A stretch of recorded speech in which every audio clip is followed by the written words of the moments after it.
खबर महिदपुर की, जहां गौतम ने जन्मदिन पर दिल खोलकर दान किया। कांटा दंगल में दिए 2 लाख रुपए और 40 कार्यक्रमों में शामिल हुए। वैसे तो समाज सेवी का काम सिर्फ समाज सेवा ही रहता है। जब समाज में कोई काम आप तुरंत तत्पर करने के लिए रहते हैं, लेकिन जब इस समाज सेवी का ही जन्मदिवस हो तो विधानसभा क्षेत्र के ग्रामीणों से धार्मिक सामाजिक संस्थाओं ने अपने स्तर पर जन्मदिन मनाया। साथ ही एक कांटे का दंगल भी आयोजित किया गया, जो कि महिदपुर के दशहरा मैदान पर आयोजित हुआ। अब इतने आयोजन हुए तो ये समाज सेवी भी पीछे नहीं रहे।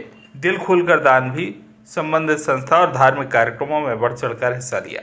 समाज सेवी और कांग्रेस नेता विजय सिंह गौतम का सोमवार को जन्मदिवस मनाया गया। इसको लेकर विधानसभा क्षेत्र के अनेक ग्रामीणों ने धूमधाम से इसे मनाकर उनका स्वागत सत्कार किया। वहीं महिदपुर में इसको लेकर एक दंगल का आयोजन हुआ, जिसमें विजय सिंह गौतम ने अपनी ओर से 2 लाख रुपए नगद दान स्वरूप दिया। इसे जीतने वाले पहलवानों को पुरस्कार दिए जाएंगे। वहीं रूपाहेड़ा मंदिर में भी अपने दान स्वरूप 11,000 रुपए दिए। इसके अलावा गौ सेवा भी की, जिसमें गायों का पूजन कर उन्हें भोजन खिलाया। इसके अलावा पेटलावद क्षेत्र के पंपापुरी धार्मिक क्षेत्र, जहां पर आपने 51,000 रुपए नगद दान दिए। इस तरह विजय गौतम के जन्मदिवस पर करीब 40 कार्यक्रम आयोजित किए गए, जिसमें ग्रामीणों ने सिक्का उछाल कर निर्णय किया कि किसके घर गौतम पहले पहुंचेंगे। ऐसे प्रेम के प्रति उत्तर में गौतम सभी का आभार व्यक्त करते दिखे और कहा कि मैं जीवन पर्यंत समाज सेवा करता रहूंगा। मैं महिदपुर विधानसभा में ऐसा इतिहास लिखना चाहता हूं कि कोई भी शोषित, पीड़ित, दलित किसी प्रकार की परेशानी में ना रहे। मैं उन लोगों का आभार व्यक्त करता हूं जिन्होंने प्रत्यक्ष या अप्रत्यक्ष रूप से मेरे जन्मदिन पर कार्यक्रम आयोजित कर मुझे सम्मान दिया। चूनाखेड़ा हनुमान मंदिर में मेरी ओर से 11,000 रुपये दिया गया। उसके बाद में पेटलावद क्षेत्र का पंपापुरी स्थान है, वहाँ 51,000 रुपये दिया गया हवन में। उसके बाद कुश्ती में 2 लाख रुपया दिया गया मेरी ओर से, जो वहाँ के पहलवानों को इनाम के रूप में दिया गया था। और विभिन्न कार्यक्रमों में कई जगह फल बटाने हों, चाहे कई अस्पताल में जाना हो, कई देव स्थान पे जाने का दर्शन करना हो, कई लोगों से मिलना हो, ये मेरे विभिन्न कार्यक्रम की एक लंबी श्रृंखला थी। उसको बताऊंगा तो बहुत सारा समय लगेगा, पर हाँ, ये ज़रूर है कि जो मैंने काम किया है मुझे अपनी आत्मसंतुष्टि है।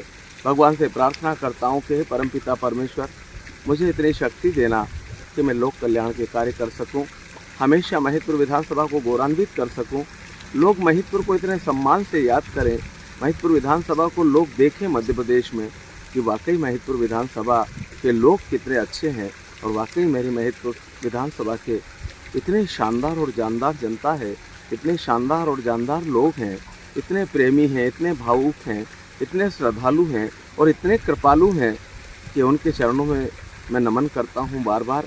और मेरे जीवन का आखिरी अंश महिदपुर के नामे लिखा है। देखिए, मैं आभार व्यक्त करता हूं प्रत्यक्ष अप्रत्यक्ष रूप से जिन्होंने मेरे जन्मदिन को, इतना ऐतिहासिक जन्मदिन मनाया। मैं खास तौर से महिदपुर विधानसभा के उन समस्त गणमान्य लोगों का, मेरे भाइयों का, युवाओं का, उनका सबका बहुत आभार व्यक्त करता हूँ, धन्यवाद देता हूँ। जिस तरह से मुझे लाड़ और प्यार और दुलार दिया है, जिस तरह मुझे अपनी आंखों का तारा बनाया और दिल का राजा बनाया, मैं जीवन भर महिदपुर विधानसभा का ऋणी हूँ। और मेरे खून की एक एक बूंद मैंने महिदपुर विधानसभा के नाम से लिख दी है। ये सांसें चलेगी तब तक महिदपुर के लिए चलेगी। महिदपुर मेरा कोई प्रोजेक्ट नहीं है, महिदपुर मेरा जुनून है। मैं एक ऐसा इतिहास लिखना चाहता हूँ वहाँ पर कि चाहे दलित हो, चाहे शोषित हो, चाहे पीड़ित हो या पीड़ित मानवता हो, मैं लगातार उनके लिए मेरी आखिरी जो मेरी सांस है वो अच्छा करते हुए इस दुनिया से जाऊं। ज़िंदगी के साथ भी, ज़िंदगी के बाद भी लोग मुझे याद रखें एक अच्छे व्यक्ति के रूप में। मैं पुनः एक बार बधाई देता हूं, धन्यवाद देता हूं। कल मेरे 38 से 40 कार्यक्रम थे और ऐसी स्थिति आ गई रात को कि लोगों ने टॉस किया कि कौन किसके घर पे मुझे ले जाएगा और कौन पहले ले जाएगा। इस तरह का कार्यक्रम पहली बार लोगों का जुनून मुझे देखने को मिला। मेरी ज़िंदगी का भी ये जन्मदिन ऐसा ही था, चाहे वो कुश्ती हो, चाहे हमारे सांस्कृतिक कार्यक्रम हो, चाहे चूनाखेड़ा मंदिर हो, चाहे पंपापुरी हो। हम लोगों ने देखा कि कहने लोगों ने क्या प्यार दिया है, क्या स्नेह और सम्मान मिला है। उसके लिए मैं हृदय से उनके चरणों को प्रणाम करता हूँ, उनके चरणों को छूता हूँ और उन्होंने जो आशीर्वाद दिया है मैं जीवन भर उनका ऋणी रहूँगा। महिदपुर से भोमलाल गोयल की रिपोर्ट।